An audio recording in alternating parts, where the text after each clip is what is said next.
합니다. 우리가 요즘 많이 듣는 그러한 이야기들 중에 그 인공지능에 대한 이야기 많이 듣잖아요. 뭐 AI다, 뭐 챗 GPT다, 뭐 그런 얘기 많이 하는데 저도 뭐 별로 관심을 안 가지다가 하도들 많이 또 사용한다 그러고 또 그리고 많은 그 뉴스와 이야기들이 나와서 도대체 그게 뭔가 하고 관심을 좀 많이 갖고 뭐 이용은 뭐 거의 안 해봤지만은 하여튼 그런 좀 아이디어를 좀 얻기 위해서 그렇게 했습니다. 가만 지난주에 생각을 하니까 이제 이런 과학이 발달하고 또 이런 인공지능과 연결이 되고 하다 보니까 가만 생각하니까 지금 우리 세대가 가장 많이 혜택을 받지 않을까 이제 그런 생각을 이제 해봤어요. 나름대로 뭐 안 좋은 일도 많이 있더라 얘기했지만 좋은 면으로 한번 생각을 해보면 그래서 가만 생각을 하니까 지금 한참 자율주행 그 자동차가 왔다 갔다 하잖아요. 근데 아마도 한 3, 4년, 5년 정도를 보면은 굉장히 활발하게 될 거다 이런 얘기가 나오고 그렇게 이제는 믿겨지는 몇 년 전만 해도 믿겨지지 않았던 그러한 이야기지만 그것이 믿겨지게 되는 그런 때에 우리가 왔습니다. 근데 나중에 이 다음에 뭐 지금 벌써 70이 되신 분도 있고 벌써 80이 되신 분도 넘은 분도 계시지만은 하지만 예를 들어서 한 20년을 볼 때에 나중에 뭐 그때는 얼마나 될지 모르겠지만 훨씬 싸지겠지만 자율주행 자동차 하나만 있으면 그러면은 활동 범위가 굉장히 넓어지겠구나 생각이 되더라고요. 그러니까 내가 운전을 못 하잖아요. 위험하기도 하고 자식들이 하지 말라 그러고 뭐 그런 부딪힘도 많고 하니까. 그러니까 어디 내가 좀 가야 되겠다. 오늘 너무 답답한데 멀트노마 폭포에 내가 가야 되겠다. 내비게이션에 찍어 놓으면 자기가 다 알아서 간단 말이에요. 그러니까 파킹 다 해놓고. 그리고 만약에 뭐 내가 다리가 좀 불편해져서 뭐 하기가 어렵다 그러면 그땐 또 뭐 인공지능 뭐 로봇 같은 게 나온다면서요. 뭐 보니까 사람도 이제 도울 수 있는 그런 벌써 그렇게 하더라고요. 그러니까 그때 뭐 한 10년, 20년이 되면 나를 좀 일으켜 세워서 뭐 휠체어에도 앉을 수 있고 끌어줄 수도 있는 그런 세상이 오지 않을까. 이제 그런 생각을 이제 해보는 거예요. 그러니까 꼭 나쁘게만 그렇게 생각할 것이 아니고 만약에 이게 더 발달이 되고 아름답게 사용한다면 참 특별히 우리 앞으로의 다가올 세대 한 10년 멀지도 않은 것 같아요. 10년 뭐 한 15년이면 이런 일들이 일어나겠구나. 그러니까 좀 더 멀리 생각을 하면 젊었을 때 그랜드 캐니언 한번 가봤는데 거기 한번 가고 싶은데 가능할까? 자기가 다 알아서 해주더라고요. 저희 옆에 집 아저씨가 지금 70대 중반인데 테슬라 요번에 자율주행을 한번 이제 샀는데 레이코스웨거 저희 동네에서 레이코스웨거 닥터 어포인먼트 있어서 가고 그 다음에 클라카마스 쪽에 어디 볼일 보고 오는데 자기는 아무것도 안 하고 갔다 왔다고 저한테 얘기를 하더라고요. 같이 다음번엔 태워주겠다 그래서 고맙다고는 얘기했지만 돌아서서 아직은 안 탄다고 나 혼자 그렇게 얘기를 했는데 아직 저는 믿겨지질 않아서 그러니까 그게 이제 그런 세상이 이제 곧 온단 말이죠. 그런데 이런 문구를 한번 봤어요. 어떤 문구를 봤냐면 AI가 지혜의 조언을 줄 수는 있지만은 책임을 지진 않는다. 이런 얘기를 하더라고요. 그러니까 그 참 누가 뭐 적었는지 나중에는 뭐 더 정확하게 갈지 모르겠지만 그렇겠다. 아무리 그것이 발달을 해가지고 어떤 길이 뭐 하더라도 그렇게 되지 않겠어요? 신문에 문구 뭐 읽지는 않았지만 문구에 한번 보니까 주식 투자를 AI를 통해서 하면은 망한다 이런 얘기가 나오는 거 보면 이제 지식은 줄 수 있을지 모르겠지만은 AI는 인공지능이 책임을 지진 못하는 거죠. 그런 세상에 우리가 지금 살고 있습니다. 그런데 하나님은 오늘 말씀도 이제 쭉 로마서 말씀을 쭉 보게 되면 특별히 오늘 여기에 보잖아요. 인간이 죄를 가지고 태어난 그러한 이야기도 여기 나오고 있고 사도 바울을 통해서 하나님의 그 인생을 향한 그 말씀들이 계속 나오고 있는데 이 말씀을 가만 보면 한마디로 무슨 얘기냐면 하나님이 인생 전부를 책임지신다는 거예요. 할렐루야. 하나님이 다 헤아리시고 하나님은 그저 책임을 안 지시는 분이 아니고 모든 것을 다 헤아리시고 책임을 지시는 더 좋은 길로 인도하시는 그런 분이라는 겁니다. 그래서 우리가 의지해야 할 분은 하나님이시지 아무리 세상이 바뀌어도 인공지능이 될 수 없다는 거예요. 자율주행이 될 수가 없다는 것입니다. 약간의 도움이 될 수는 있겠지만 우리의 마음과 초점은 온전히 하나님께 우리가 맞추어져야 하는 것이죠. 그래서 오늘 말씀은 이방인들을 향한 하나님의 계획을 말씀하고 계시지만 그 계획 안에는 우리 모두에게 향하신 우리가 전부 헤아릴 수 없는 하나님의 그러한 크신 지혜와 계획이 그 안에 있습니다. 하나님의 그 은혜의 지혜의 계획 안에 여러분과 제가 지금 있는 것이고 앞으로도 있는 거예요. 그래서 우리들은 늘 하나님의 뜻을 물어야 하는 것이고 하나님의 인도하심을 우리가 기대하고 하나님의 역사하심을 우리는 늘 소원하면서 그렇게 살아야 하는 것입니다. 하나님의 뜻은 우리 모두를 하나님의 나라로 인도하시고 하나님께서 원래 계획하신 바를 이루셔서 여기 말씀하시죠. 오늘 말씀도 보면 하나님이 원래 그렇게 놔두신 죄 가운데 놔두신 그러한 이유는 하나님의 뜻을 계획하신 바를 이루셔서 하나님의 기쁨과 하나님의 영광 우리들에게는 생명이 되게끔 하나님이 말씀하신다는 것이죠. 우리들은 하나님께 붙어있는 삶을 살아야 합니다. 그래서 나의 뜻, 세상에 속한 내가 세상에 잘 붙어있는 그러한 삶을 살기 위해서 종교 생활을 하는 것이 아니고 하나님의 뜻과 그 은혜 안에 붙잡혀 사는 표대를 향해 달려가는 온전한 예수 그리스도의 선수들이 되어야 함을 믿으시기를 바랍니다.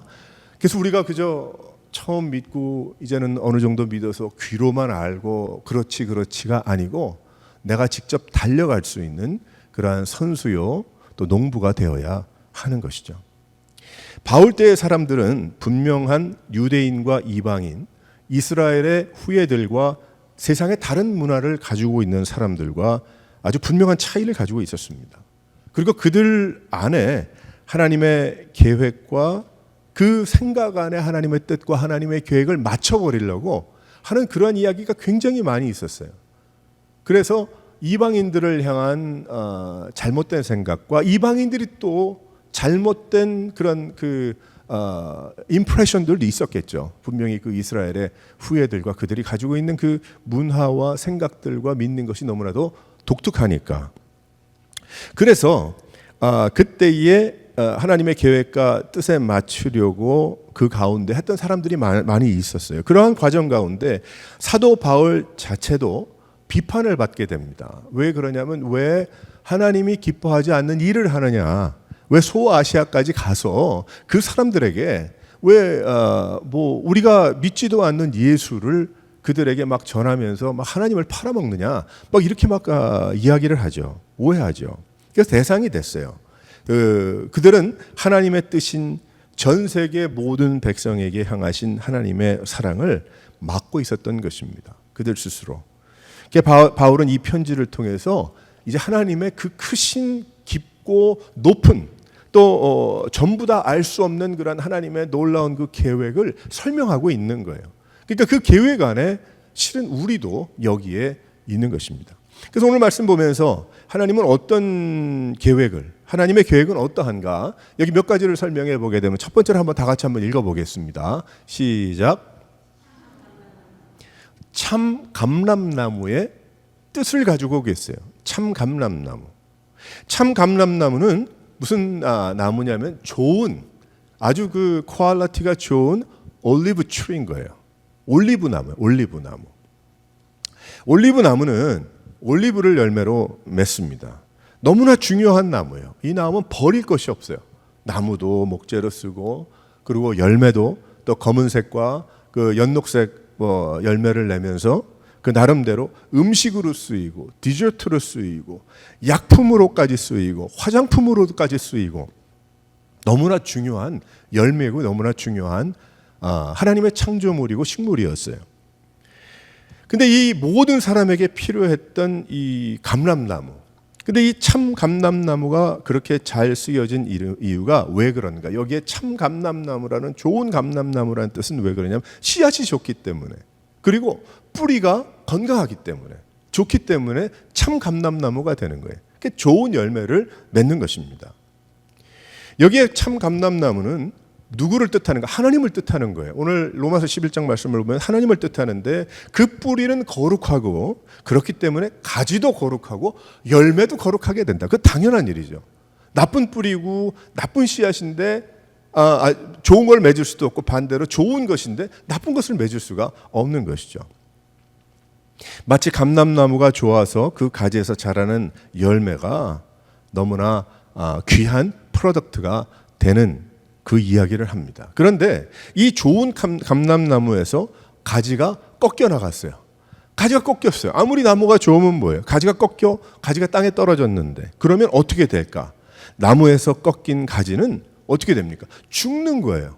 그 가지는 죽는 거예요. 생명이 없기 때문이죠. 열매를 맺을 수가 없는 것입니다. 그것을 여기에 이방인 이스라엘의 후예들이라고 그렇게 이야기를 하죠. 유대인들이라고 설명을 합니다. 아주 유대인을 싸잡아서 나쁘게 얘기하는 게 아니고 지금 설명을 하는 거예요. 하나님의 그 뜻이 무엇인가를. 그래서 결국 거슬러 올라가면 아담과 하와의 죄악으로 인한 인간의 죄를 뜻하고 죄인으로 태어난 그러한 인생이 가만히 있어도 저절로 이제 지옥으로 가는 것이니까 영원한 죽음으로 가게 되는 것을 뜻하고 있는 거예요. 왜 그럴까? 가지에서 꺾여 나갔기 때문에, 인간의 죄로 인해서 꺾여 버렸기 때문에. 하나님께로부터 떨어져 나간 꺾여진 가지의 모습이 누굽니까? 바로 우리들의 모습이었던 거예요. 이전에 우리들의 모습이었어요. 그래서 자신이 아무리 의롭다고 여겨도 의로워질 수가 없는 거죠. 내 스스로 땅에서 뒹군다고 깨끗해집니까? 내가 스스로 깨끗하다고 꺾여진 가지가 의롭게 됩니까? 의로울 뭐가 있어야지 의로워지잖아요. 영원한 죽음으로 가게 되는 겁니다. 죽음의 열차를 탄 것과 같은 것이죠. 그런데 하나님의 계획은 있었어요. 은혜였고 하나님의 사랑이라는 거예요. 꺾여진 그 가지가 다시 참나무, 감람나무 그 나무에 접붙여지게 되는 기회를 하나님께서 허락하셨다는 겁니다. 여기 그 설명을 하는 거예요. 비유로, 예로 들어서 예수 그리스도를 통해서 십자가의 은혜와 십자가의 길을 통해서 꺾여진 가지가 참 감람나무에 붙여지는 그 생명에 연결되는, 영향을 공급받게 되는 그러한 일이 이루어진다는 것입니다. 하나님을 그들을 버리신 것이 아니다. 사도 바울이 그렇게 설명하죠. 그래서 사도 바울이 이방인들을 향한 하나님의 사랑을 전하셔서 그러면 이스라엘은 끝난 것인가? 그러면 뭐가 옮겨진 것인가? 절대 그렇지 않고 그런 사람들 있잖아요. 촛대가 미국에서 한국으로 옮겨졌다. 그런 얘기 함부로 하면 안 되는 거예요. 너무나 예수 믿는 성도들이 이 언어를 갖다가 너무 있는 그대로의 솔직함을 표현하면 좋은데 똑같은 얘기인데 아주 고급스럽게 아주 멋지게 바람 부는 그런 단어를 막 엮어가지고 이건 또 새로운 얘기인가 이렇게 궁금하죠. 그러면 안 돼. 그 말 가지고 장난들 하면 안 됩니다. 왜 촛대가 옮겼어요? 촛대가 어디에서 옮겨졌어요? 어디에서 왔다가 어디로 옮겨가? 그렇게 함부로 얘기하면 안 되고 함부로 막 성경을 마음대로 그렇게 해석해도 안 되고 하나님의 사랑은 전 세계 모든 백성에게 또 죄를 지어서 우리가 살고 있는 이 지역이 조금 이렇다는 우리의 판단이 생기지만은 그래도 하나님은 이 지역을 사랑하시고 또 한국에도 귀한 은혜를 부어주셔서 또 그곳에서 은혜를 주셨으면 또 다른 곳으로 전파돼서 나갈 수 있도록 하나님이 도우시더라. 이젠 하나님이 영광이 문턱에서 에스겔서의 영광이 떠나간 것처럼 미국에서는 하나님의 영국에서는 벌써 떠났고 미국에서는 떠났고 한국도 이제 곧 떠나서 그것이 중국으로 가든지 동남아로 가서 그것이 결국은 예루살렘으로 그렇게 막 생각하면 안 되고 우리가 자기 혼자만 그런 마음을 가지고 그랬구나 하면 되지 그것을 언어적으로 단어로 막 멋지게 펼쳐놓으면서 이야기한다는 건 그건 오도하는 거예요. 잘못하는 거예요. 그래서 여기에 한참 사도 바울이 이방인들에 대한 이야기를 하다 보니까 당연히 어디서 이것이 왔는가를 설명을 해야 되잖아요. 그러니까 자기 민족인 그 이스라엘 사람들 후예들의 이야기가 여기부터 왔습니다. 그러니까 나쁘게 들릴 수가 있잖아요. 그러면 하나님이 완전히 뭐로 옮겨 놓으셨나? No way. 아니라는 거예요. 무슨 소리냐? 참 꺾여진 그 사람들도 사랑하는데 이 사람들 돌아오는 거 얼마나 기뻐하시겠냐? 하나님 그렇게 보는 거죠. 그러니까 우리가 이게 사람 말 잘 들어야 되고요. 누구한테 무슨 말씀을 듣고 뭐 제 말이 다 옳다는 게 아니고요. 잘 들어야 됩니다. 이게 잘못 인도가 되면요, 나중에 미신이 되는 거예요. 무당을 쫓아가는 것이고. 그래서 우리가 정신 똑바로 차려야 됩니다. 영적인 세계이기 때문에 그래요. 이 세상의 기억 니은을 배우는 것이 아니고 우리는 하나님을 배우기 때문에 하나님을 알아가는 것이고, 그렇기 때문에. 그래서 여기에 이제 사도 바울이 이방인들을 향해서 하나님의 그 사랑을 전하면서 끝난 것인가? 계획이 그럼 바뀌었는가? 막 그렇게 잘난 척하는 그런 의문이 막 생길 수가 있잖아요. 그때 하나님의 깊으신 지혜의 계획은 예수 그리스도의 십자가 안에 있다라고 여기 분명하게 결론 짓고 있는 것입니다.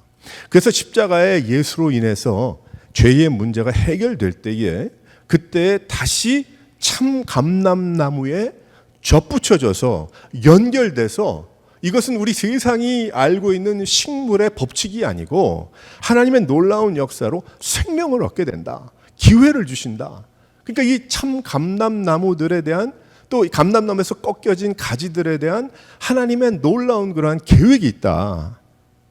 우리는 너무나 얕아서 그것을 다 깊이 있게 볼 수는 없지만은 하나님의 뜻이다 말씀하고 있습니다. 우리들도 마찬가지예요. 꺾여진 그러한 가지의 상태가 믿지 않는 것만이 아닙니다. 그 상태가 아닙니다. 내가 믿는다고 말은 하지만, 신앙생활 한다고 말은 하지만 하나님께 제대로 붙어 있지 않다고 한다면 아무런 유익도 생명도 없는 거예요. 내가 이전에 믿었고 교회에 나온다고 해도, 세례를 받았다고 해도 마치 꺾여진 가지와 같은 그런 마음으로 살아간다면 불순종으로 꺾여진 그런 이스라엘 모습과 다를 바가 없는 것입니다. 그러면 제대로 붙여지지 않으면 생명력이 없는 거예요.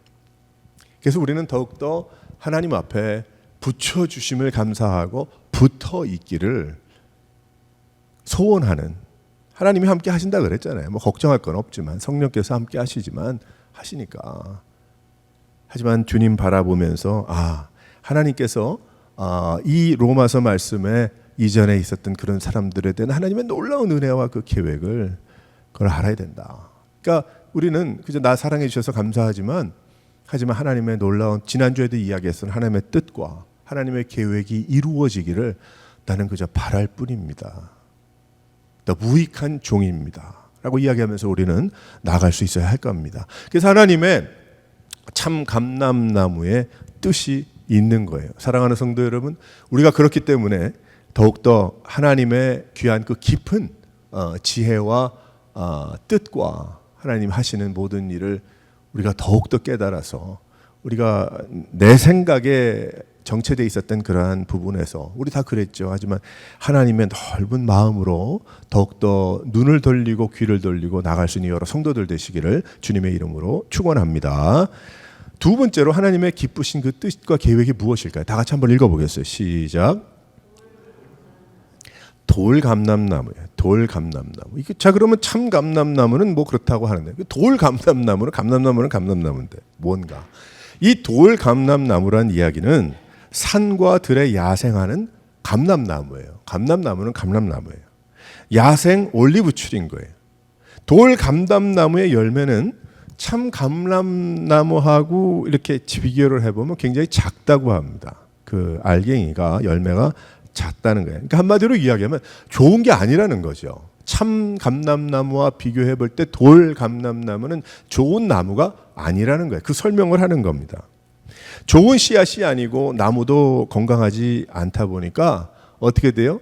다 여기에 수분을 빼앗기고 충분한 수분을 또 받아들일 수가 없고 충분한 영양을 받을 수가 없고, 그리고 있다 보니까 열매가 참 감람나무에 비해서 안 좋더란 그런 이야기인데, 여기에 세상적인 눈으로 볼 때는 돌 감람나무도 필요가 있고 좋은 것들이 있겠지만 사도 바울은 이렇게 비유로 설명을 하는 겁니다. 참 감람나무와 돌 감람나무를 이 하나님의 귀한 뜻과 계획 안에 설명하고 있는 거예요. 이것을 과학적으로 증명하고 식물이 이래서 이렇다는 나무를 설명하는 게 아니고, 여기 돌감람나무는 결국 이방인을 비유하고 있는 것입니다. 하나님의 백성들과 비교할 때 돌 감람나무로 비교할 수 있는 그런 말이죠. 이 뜻은 하나님의 은혜를 더욱 설명하기 위해서 일부러 반대의 비유를 설명해 버린 거예요.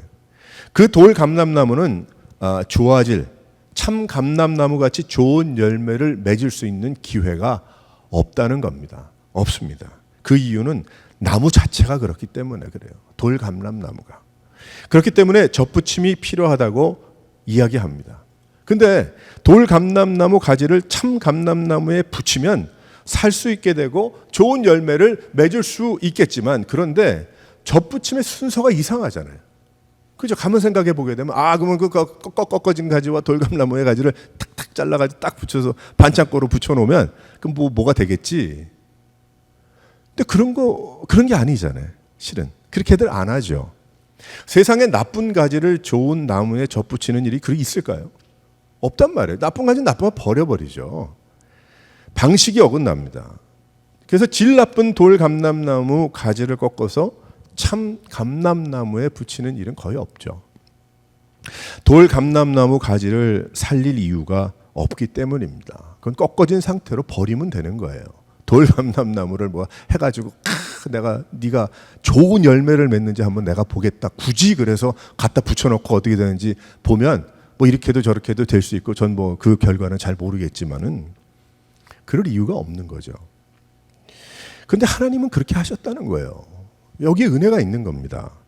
이방인들, 돌 감람나무와 같은 자들에게 예수 그리스도의, 그들을 비하해서 얘기하는 것이 아니고 예수 그리스도의 십자가의 죽음과 부활, 복음으로 질 나쁜 그러한 가지를 하나님께 붙여놓았다는 거예요. 이게 은혜죠. 그러니까 돌 감람나무의 은혜인 것입니다. 하나님은 질 나쁜 돌 감람나무를 살리시려고 말도 안 되는 접붙임이 일어났다는 거예요. 그러니까 여기 사도 바울이 그걸 설명하는 것입니다. 그 길밖에 살 길이 없어서, 그래서 이방인들을 향하신 하나님의 놀라운 계획과 뜻과 지혜, 그리고 거기에 예수 그리스도의 희생과 헌신이죠. 우리들이 바로 돌 감람나무의 열매인 것입니다. 그래서 죄인으로 태어나서 그 죄 안에 죄악의 열매를 맺을 수밖에 없었던 나인데 그 죄의 문제를, 그 원죄의 문제를 해결할 길이 없는 거예요. 우리 스스로가 어떻게 해결할 수가 없는 거죠. 그 돈으로도 안 되고 착한 생활로도 안 되고 열심히 내가 해서 종을 친다고 해서도 안 되고 할 수 없는 것이죠. 그런데 하나님은 인간의 몸을 입고 세상에 오셔서 우리를 하나님께 붙여주신 거예요. 접붙여 주신 거예요. 마치 돌 감람나무 가지와 같은 우리들에게, 땅에 떨어진 꺾여진 가지와 같고 질 나쁜 가지와 같은 나를 예수 그리스도의 생명에 붙어서 살게끔 하나님께서 그렇게 하신 것입니다. 생명을 얻게 하셨어요. 그것이 하나님의 깊으신 지혜와 또 하나님의 계획인 것입니다. 우리가 주위에 그런 경우들을 많이 보죠. 그래서 다른 것으로 설명할 길이 많이 없기 때문에 우리는 어답션에 대해서 이야기를 가끔 합니다. 그래서 그러면 나는 라스트 네임도 김씨고 생긴 것도 중동 사람들하고 다르고 내가 그런데 내가 어떻게 예수님의 하나님께 접붙여진 영적인 이스라엘인가, 아브라함의 후예다. 참 이게 좀 말이 안 된다. 이렇게 생각할 수가 있잖아요. 그런데 우리가 이렇게 생각하면 좋아서 양자되는 그러한 어답션에 대해서 이야기를 많이 하죠. 이렇게 많이 하는데 어답션을 받게 되면 어떻게 합니까? 이전에 어떤 사연에 어떤 이유가 있어서 그렇게 된 슬픈 배경의 이야기는 제쳐놓고 그럴 수 있다 하지만 그 어린 아이가 그냥 그대로 있으면 또 혹은 어떻게 된다면 향방을 알지 못하잖아요.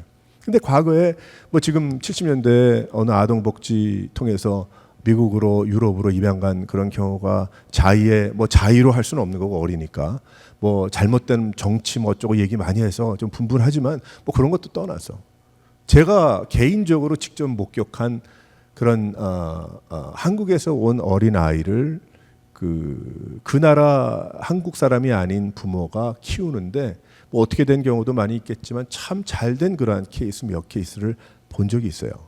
본 적이 있어요. 근데 그러다 보니까 그들이 예수를 믿고 그 믿음을 가지고 뭐 여러 가지 그 배경에 어려운 일들도 많이 있겠지만은 그 입양된 참 잘된 그러한 예들 그 왜 그럴까요? 한마디로 이야기하면 그 사람들을 안 좋고 그렇게 설명하는 것이 아니고 마치 돌 감람나무를 좋은 참 감람나무에 접붙인 것 같이 그래서 그 가정의 영향을 받고 그리고 자라고 또 도덕을 깨닫고 질서를 알고 또 세상을 준비하는 그러한 일들이 뭐 우리 주위에 많이 있기 때문입니다. 근데 하나님께서 우리를 어떻게 했어요?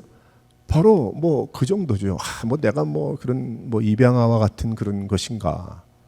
뭐 그렇게 생각을 한다면은 뭐 내가 뭐라고 얘기해야 될지 모르겠지만은 하지만 그렇게 여기도 얘기해 양자 삼아 주셨다 그러잖아요. 양자 삼았다. 그 이야기는 내가 돌 감람나무였는데 하나님이 말도 안 되는 접붙임의 방식으로 예수 그리스도를 통해서 참 감람나무이신 하나님께 또 예수 그리스도께 붙어 있게 하셔서 내가 이제는 인생이 변했고 내 인생의 종점이 바뀌었고 세상 사는 가치관과 내가 추구하고 소원하는 바가 다 바뀌었습니다. 할렐루야. 그런 거예요. 우리에게 막 죄의식을 주고 또 그저 아주 못되고 나쁜 것으로 만들려고 그렇게 설명하는 것이 아니고 우리는 하나님 앞에서 그렇게 내 스스로를 설명해도 무리가 없습니다.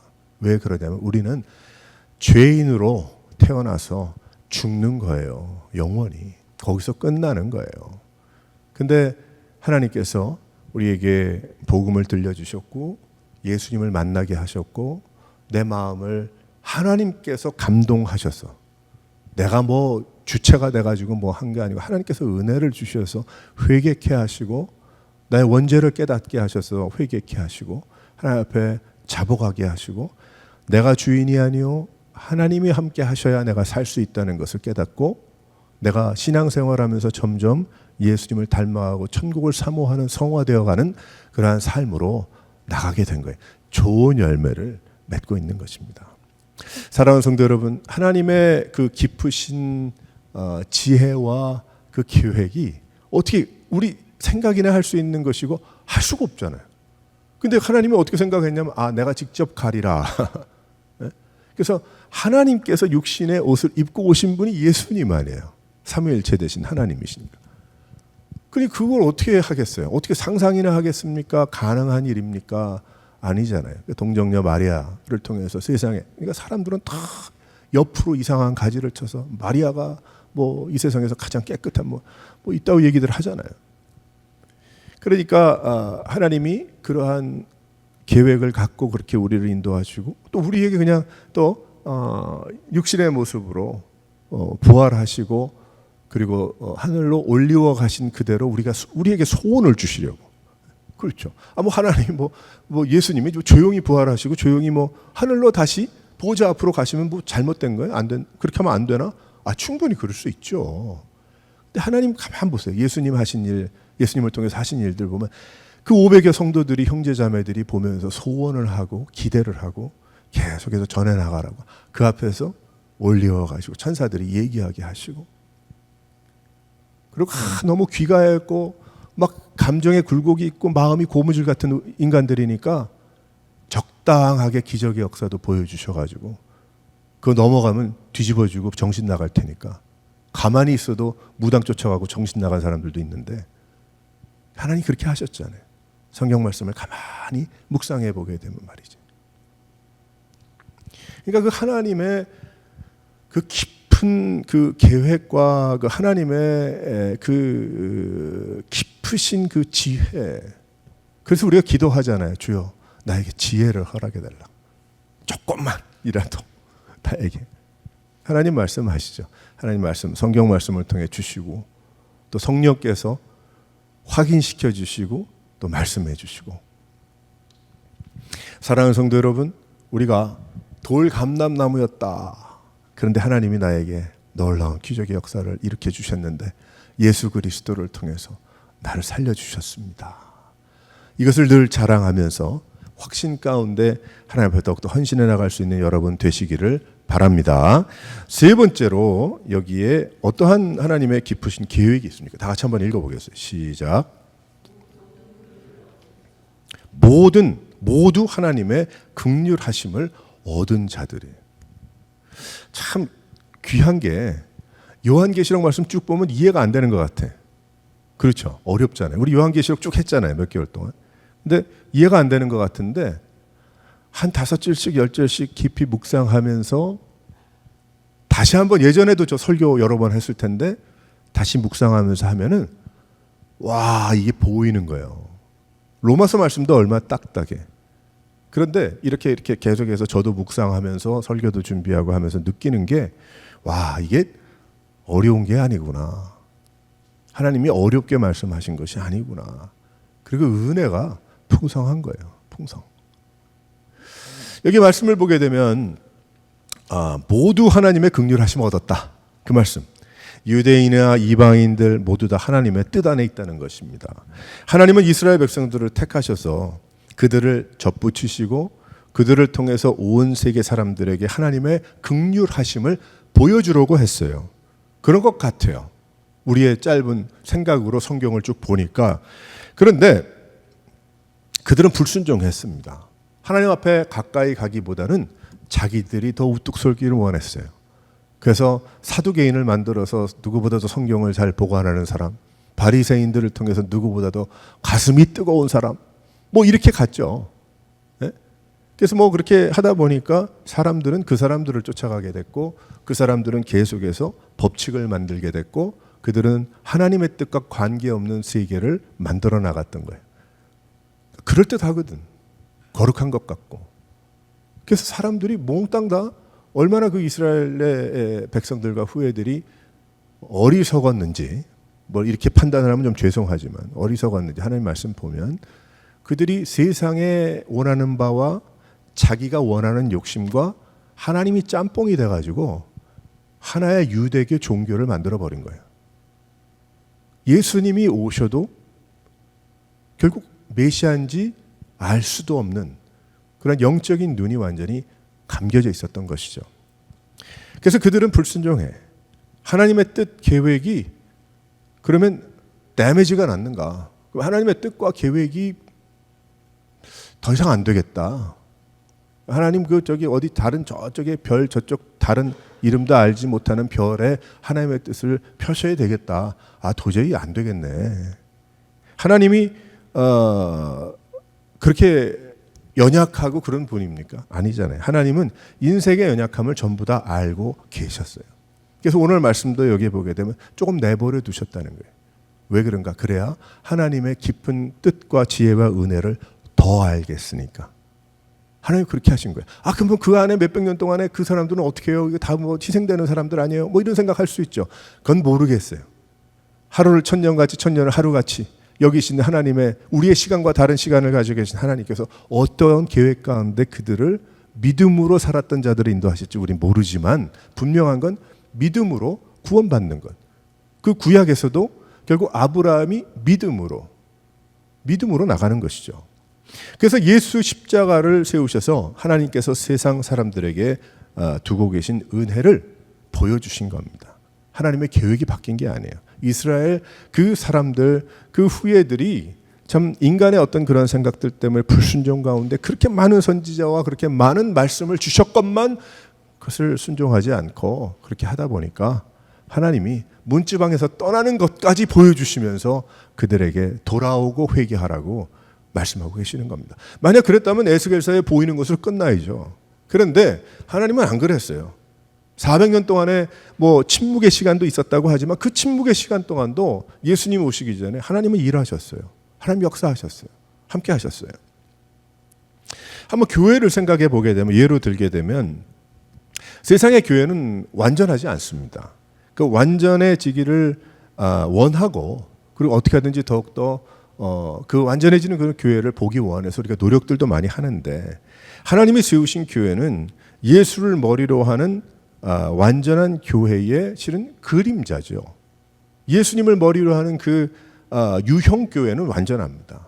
무형교회는 완전합니다. 근데 우리 눈으로 볼 수 있는 이런 로컬 처치와 유형교회는 완전하지 않아요. 완전하지 않거든요. 그래서 교회에는 여러 사람들이 찾아올 수 있게 됩니다.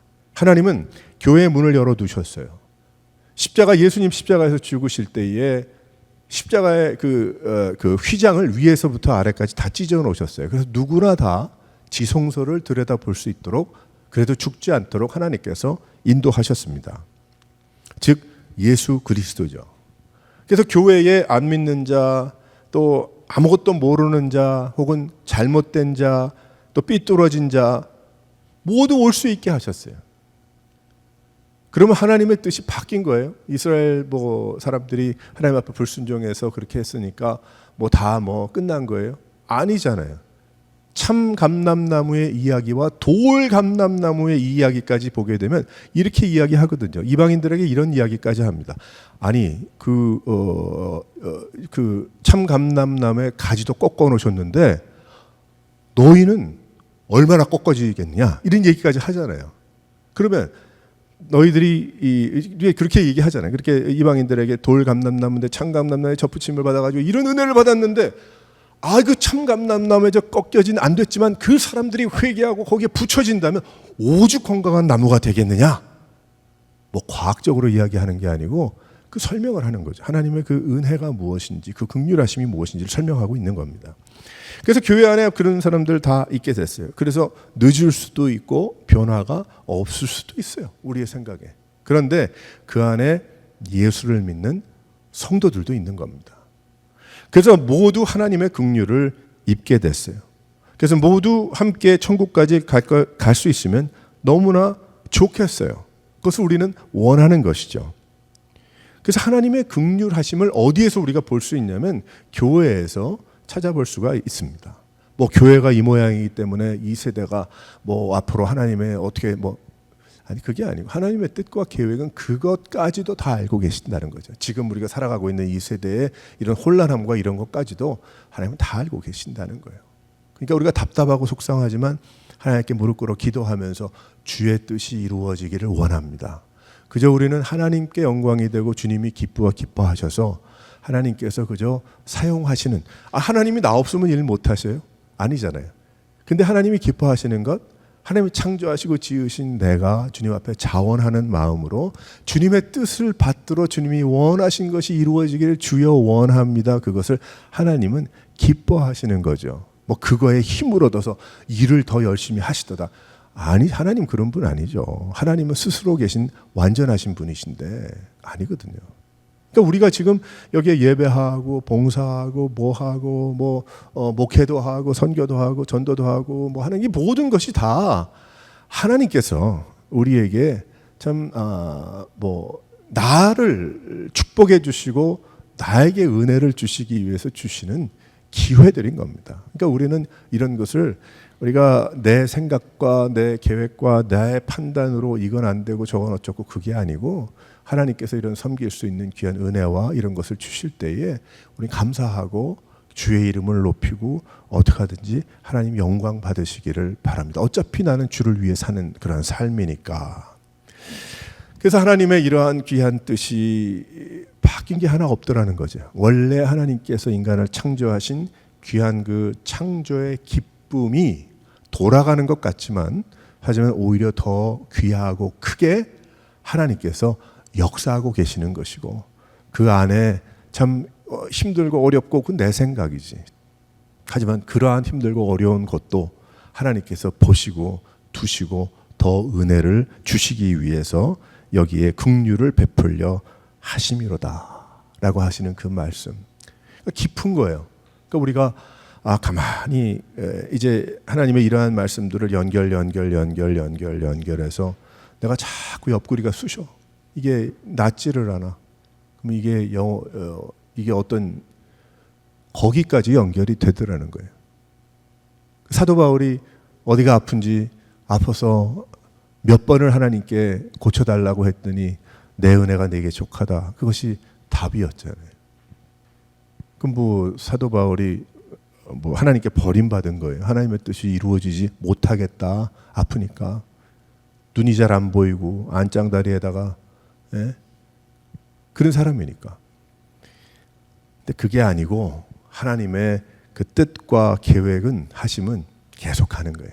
그러니까 모두 다 하나님의 긍휼을 얻은 자들이에요. 긍휼, 하나님의 부르심을 받았고 뭐 거기에 칼비니즘과 알미니아니즘이 들어갈 필요가 없어요. 거기에 그러면 택하셨기 때문에 그럼 뭐 열심히 할 필요도 없겠구나. 그럼 열심히 하면 다 뭐 구원받겠구나. 그런 어떤 줄다리기의 그런 이야기가 아니고 모두 다 하나님의 계획관에 또 모두 다 하나님 앞에서 주님의 주신 귀한 은혜를 찾아서 열심을 다하여 달려가는 그 마음들. 사랑하는 성도 여러분, 돌감람나무 같은 나, 또 꺾여진 참 감람나무 같은 나. 하지만 하나님의 은혜에서 떠날 수 없게 하시는 사랑의 주님, 은혜의 주님. 우리가 이것을 깊이 묵상하고 생각하면서 나를 향하신 또 내 주위에 이 세대의 나를 통해서 우리 교회를 통해서 다루실 이 지역과 전 세계의 많은 복음을 듣고 예수 그리스도의 사랑과 하나님의 접붙임을 원하시는 하나님의 놀라운 그 은혜를 받은 깨달은 또 전해 나가는 우리 사랑하는 귀한 성도들이 되실 수 있기를 주님의 이름으로 축원합니다. 우리 함께 기도하겠습니다.